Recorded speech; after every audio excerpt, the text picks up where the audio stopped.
1962 उन बर्फीली ऊंचाइयों पर भारत के जवान सिर्फ जमीन नहीं, अपना विश्वास बचाने की लड़ाई भी लड़ रहे थे। हिंदुस्तान एक नया आजाद देश था, अमन, दोस्ती और आदर्शों पर भरोसा करता हुआ। दुनिया कहती थी हिंदी चीनी भाई भाई, लेकिन हिमालय की चोटी के पीछे एक और खामोशी पल रही थी। 1950 के बाद चाइना ने तिब्बत पर कब्जा किया, फिर अक्साई चीन से एक स्ट्रेटेजिक रोड बनानी शुरू की, लेकिन इस रोड का पता भारत को बहुत देर से चला। बॉर्डर का कोई साइंड एग्रीमेंट नहीं था। मैकमेहन लाइन को भारत मानता था, चाइना नहीं, और इसी कंफ्यूजन में पेट्रोलिंग क्लैशेस बढ़ने लगे। भारत अब भी शांति चाहता था, चाइना इसे कमजोरी समझ रहा था। 1959-62 के बीच भारत ने फॉरवर्ड पॉलिसी चलाई, जिसमें छोटे छोटे आर्मी पोस्ट चाइना के सामने बनाए गए। मकसद सिंपल था, जहां हमारी पोस्ट वहीं हमारी जमीन। पर प्रॉब्लम यह थी, हमारे पोस्ट लाइटली आर्म्ड थे, लॉजिस्टिक वीक और एल्टीट्यूड ट्रेनिंग कम। चाइना इसे अपने स्ट्रेटेजिक इंटरेस्ट के लिए डायरेक्ट थ्रेट मान रहा था। 20 अक्टूबर 1962 सुबह की ठंड में गोली की आवाज गूंजी थी।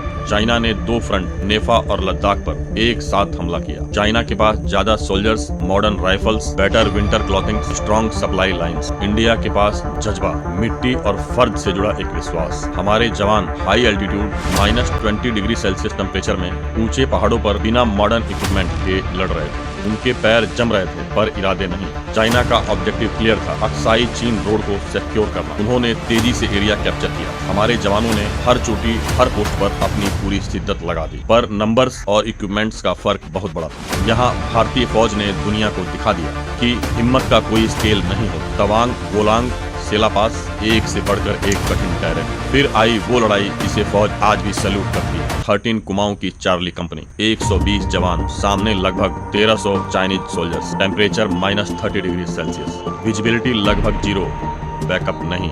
पर ये जवान पीछे नहीं हटे। उन्होंने लास्ट मैन लास्ट बुलेट का मतलब सदियों के लिए लिख दिया। 115 शहीद हो गए, पर चाइना को इतना नुकसान पहुंचा कि उन्हें पीछे हटना पड़ा। मेजर शैतान सिंह, उनका नाम रेजांगला की बर्फीली पहाड़ियों पर आज भी गूंजता है। 21 नवंबर 1962 चाइना ने एक तरफा सीज फायर अनाउंस किया। लद्दाख का 38,000 वर्ग किलोमीटर हिस्सा, अक्साई चीन उनके कब्जे में रहा। भारत को हार मिली, पर एक सबक के साथ। शांति बिना तैयारी के नहीं मिलती। 1962 के बाद भारत बदल गया। न्यू रेजिमेंट्स बने, आर्मी, नेवी, एयरफोर्स मॉडर्नाइज हुई, मिसाइल्स और बॉर्डर इंफ्रास्ट्रक्चर इंप्रूव हुआ। और फिर 1965, 1971 कारगिल, दुनिया ने देखा एक नया तैयार भारत। 1962 एक जख्म था, लेकिन वही जख्म हमारी हिम्मत बन गया। आज हिमालय की चोटी से लेकर समुद्र की लहर तक हिंदुस्तान के सिपाही जाग रहे हैं, ताकि हम अमन से सांस ले सकें। याद रखिए, हिंदुस्तान शांति चाहता है, पर जब अपनी मिट्टी की बात आए, हिंदुस्तान कभी पीछे नहीं होता।